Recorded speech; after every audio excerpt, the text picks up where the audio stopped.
still blown away by how toxic and how problematic a Candida overgrowth in the gut can be. If you've ever dealt with brain fog, stubborn digestive issues, rashes, unexplained fatigue, flaking of your skin, sugar cravings that feel impossible to control, there is a good chance that you are struggling with Candida overgrowth that could be playing a role in what is going on with your body. So here's the wild part. Most people are walking around with some level of Candida imbalance and don't even realize it. Candida is a yeast, and while it's totally normal for us to have some Candida in the body, things get out of hand when it grows beyond balance. That's when it starts creating problems: skin flare-ups, digestive issues, chronic infections, mood swings, the list goes on and on. Doctors often turn to prescription antifungals, and while this can help in short terms, the truth is they don't usually address the deeper reasons Candida keeps coming back. And that is exactly what we're going to dive into today. That's exactly what happened to me. I was dealing on and off with this skin issue I was having on my chest and in my eyebrow that was this flaky skin that was coming up. I was getting the antifungal creams. It would go away, but then it kept coming back. Once I went to a functional doctor, I learned what this was, so I got rid of the root issue, which is what I'm going to talk about. Because if you want real long-lasting freedom from Candida, you've got to do more than just kill it off. You have to change the environment inside your body so yeast can't take over again. So stick with me, because over the next 20 minutes, I'm going to walk you through every natural strategy that you need, not just to fight Candida today, but to keep it from ever making your life miserable again, to keep it from coming back. I'm going to share powerful foods, little known supplements, hidden lifestyle triggers that most people miss, and some shocking insights that you probably haven't heard before. I also want to share one overlooked piece that might explain why Candida keeps coming back even after people do everything right. So stay tuned until the very end. Final piece could completely change the way you look at Candida. Okay, first, part one, the root of Candida. Let's set the stage here. Candida is a part of your body's natural ecosystem. In a healthy gut, it's kept in check by beneficial bacteria. Think of your microbiome as a neighborhood. Candida is like that one neighbor who's fine as long as they stay balanced. But if you give them too much power, they're going to throw wild parties that will get completely out of hand. So what tips the balance? Here are the things that make Candida go overboard, if that makes sense. Antibiotics. Antibiotics wipe out good bacteria, leaving Candida with no competition. So often you can have a big Candida flare-up after you've done antibiotics. A high sugar diet, high processed carb diets. This is going to feed the yeast directly. Stress hormones like cortisol suppress the immune system and allow Candida to grow unchecked. Environmental toxins, heavy metals, even mold exposure can weaken the system and encourage this yeast overgrowth. So here's something that most people don't realize.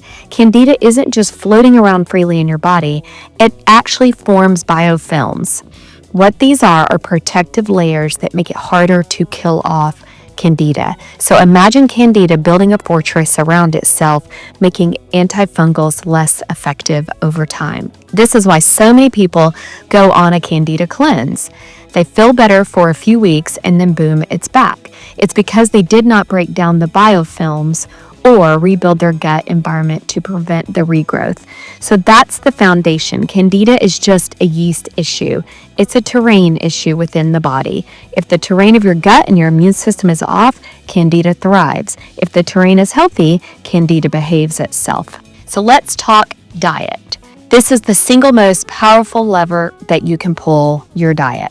No, I'm not talking about bland, joyless, anti-Candida diet, a plan where you feel like you can't eat anything. I'm talking about building a diet that starves Candida, strengthens your microbiome, and makes your immune system unshakable. Okay, so here are some thoughts on this. The golden rule: Candida feeds on sugar. If you can remember that and cut back your sugar, even get rid of sugar for a short time, you will see a major change in the Candida.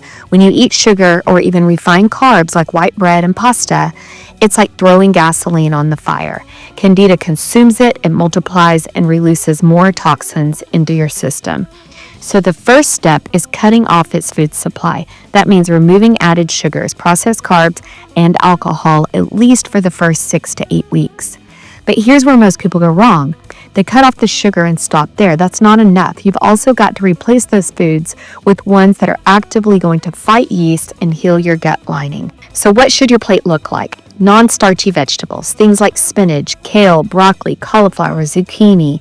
These are going to starve Candida while giving you fiber to feed the good bacteria in your gut. Clean proteins, wild-caught fish, pasture-raised chicken, grass-fed beef. Protein will help stabilize blood sugar, which Candida can't stand. Okay, let's talk healthy fats. Coconut oil, olive oil, avocado. Coconut oil is especially loaded up with caprylic acid, which literally pokes holes in the Candida cell wall. So coconut oil is a powerful, powerful weapon if you can learn to eat coconut oil and cook with it as well. Low sugar fruits is another one. Berries, green apples, grapefruit, lemon. These are going to give you the antioxidants without feeding the yeast. Here's a twist that most people don't think about. Bitter foods. Bitter foods would include arugula, which is one of my favorite, dandelion greens, radishes. These are going to stimulate digestion. They're going to support the liver and create an environment that's way less friendly for Candida. So a lot of people ask me about fermented foods. Aren't those loaded with yeast? The answer is kind of back and forth. Some fermented foods like sauerkraut, kimchi, those are probiotic powerhouses. Those are going to help restore your gut balance. But things like kombucha, beer, and wine are a no-go during Candida cleanse, and that's because they are going to feed the yeast. So look at your fermented foods. Choose things like sauerkraut and kimchi. It's not about cutting out every food that you love forever. It's about being strategic. Starve the Candida. Feed the good guys. Support the gut lining. Food is the foundation here, but sometimes diet alone isn't enough, especially if Candida has already dug in deep. That's where natural supplements come in, and there are some really powerful ones out there that most people have probably never heard of. So this is where we are going to bring in reinforcements, the tools that nature gives us to actively knock Candida back. Trust me, these are stronger than most people realize. The first one I want to talk about is caprylic acid. I mentioned this earlier. It comes from coconut oil. This is a powerhouse. If you take this in supplement form, it is much more concentrated, so I highly recommend this. It's literally going to puncture the yeast cell wall, which causes it to die off. Next, oregano oil. This is like the heavyweight champion of natural antifungals. It contains carvasol, I'm not sure how to pronounce that, carvasol, and thymol, which are compounds that crush yeast, bacteria, and even parasites. The thing is, oregano oil is so strong, you don't want to overdo it. Always take it diluted or in capsule form. Otherwise, it can actually really burn your throat. So be careful with it. Another superstar is garlic extract, especially aged garlic, allicin. This is a compound found in garlic, and it has been shown to fight not just Candida, but also the biofilms Candida hides in.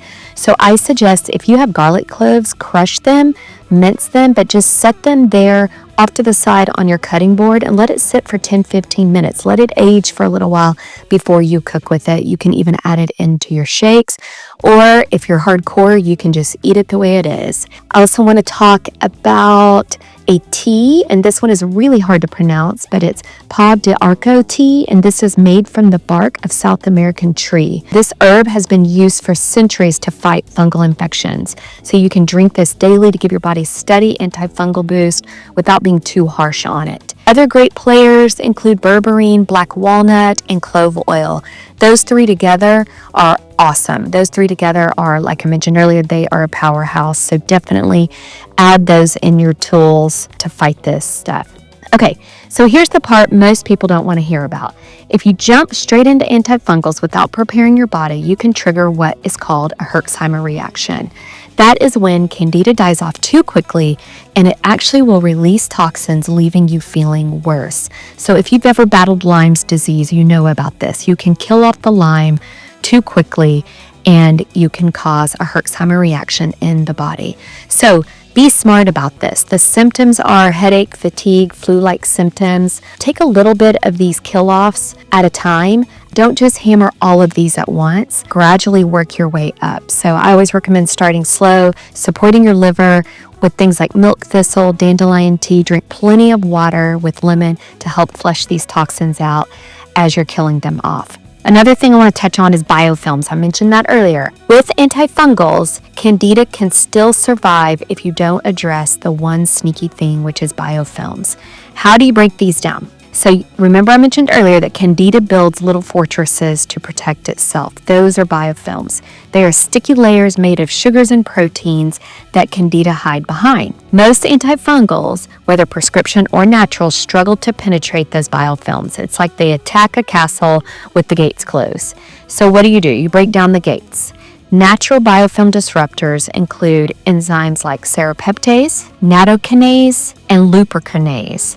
These are proteolytic enzymes that literally digest the proteins in biofilms. Another option is monolaurin.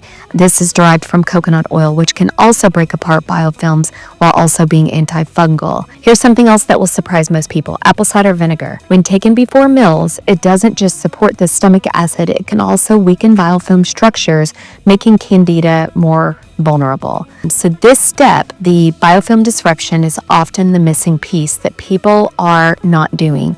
People throw antifungals at Candida without realizing that Candida is basically hiding behind shield. You have to take down the shields, and suddenly those antifungals actually will work. Once you knock down the films, once you start killing off the Candida, then you have to rebuild your gut. I know that this can be overwhelming, you guys, but just follow these steps. So now you have to bring your balance back to the gut ecosystem. That's where probiotics will come in. Probiotics are your good bacteria, the ones that compete with Candida for space and food. They don't just crowd out yeast. Some of them actually produce natural antifungal compounds. One of the most powerful strains against Candida is Saccharomyces boulardii. And here's the cool thing: it's actually a beneficial yeast. Think of it as fighting fire with fire. This crowds out Candida, it blocks it from sticking to your gut lining, and reduces toxins Candida releases. Then you also have Lactobacillus acidophilus and other classic probiotic strains that will help acidify the gut environment, making it harder for yeast to thrive.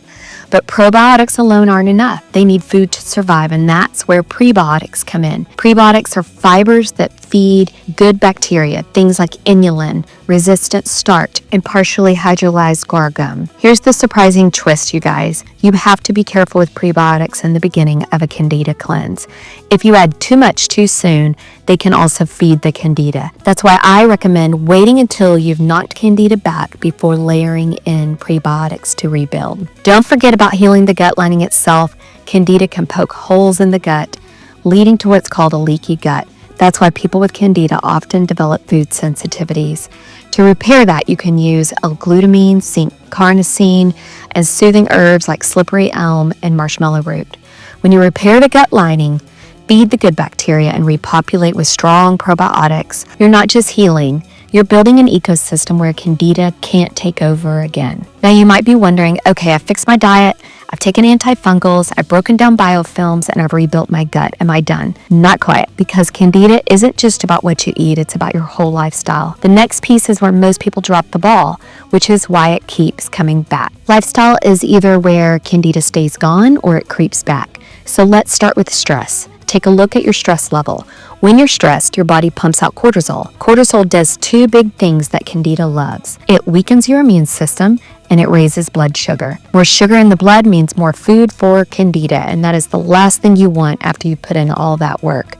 So managing stress isn't optional, it's critical. That might mean daily breath work, journaling, spending time in your Bible, yoga, or even just taking 15 minutes every morning to walk outside in the sun. If you don't tackle stress, Candida always finds a way back. Next up is sleep. Your immune system resets when you sleep. Miss out on deep sleep and your defenses are down. Candida takes advantage of that. Aim for 7 to 9 hours, and if your sleep isn't great, work on your nighttime routine. Cut out blue light. Keep your room cool. Maybe add magnesium glycinate before bed. Okay, now let's talk about something nobody likes to mention: toxins. Heavy metals like mercury and lead actually encourage Candida growth. Why? Because Candida binds to those metals as a protective mechanism. So if you've got metal feelings or a history of heavy metal exposure, Candida might actually be clinging on because it's binding to those toxins. This is why a gentle detox support like cilantro, chlorella, or working with a practitioner on heavy metal detox can sometimes make all the difference in the world. And then there's mold exposure.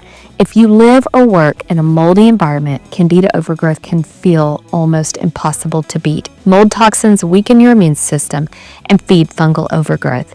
If you've tried everything and Candida keeps coming back, mold might be the hidden culprit. Finally, let's not forget hygiene and skin care.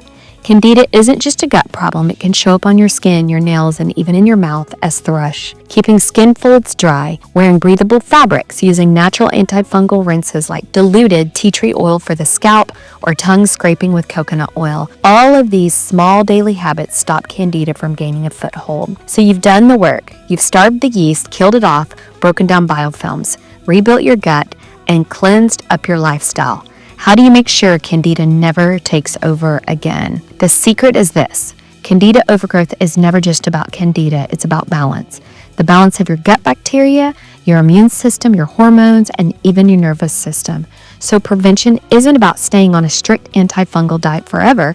It's about creating a life that naturally keeps Candida in check. Eating a balanced, whole food diet most of the time, but enjoying the occasional treat without guilt because your system can handle it. Staying consistent with probiotics and even just through fermented foods like sauerkraut or kefir. Supporting your detox organs, your liver, your kidneys, your lymphatic system through hydration, herbal teas, the sauna, sweating through exercise. Keeping stress low and sleep high because those are two pillars that keep your immune system sharp. And here's the big secret that ties it all together. Candida can't take over in a healthy environment. You don't need to wage war on it forever. You just need to build a terrain where the good bacteria thrives. The immune system is strong and the toxins aren't overwhelming your system. When you do that, Candida simply doesn't stand a chance. So if you've been struggling with Candida, if you've tried diets, cleanses, prescription meds, only to have it keep coming back, know this. It's not because you failed, it's because you were only playing half the game. Candida isn't just a yeast problem, it's a whole body balance problem. And now you've got the roadmap. Not just to fight it today, but to keep it from running your life ever again. In future videos, I'll go even deeper into specific protocols, meal plans, and little known remedies that take this to the next level. But for now, I'd love to hear from you. Let me know what surprised you most on this today and what you are using in your home to fight Candida.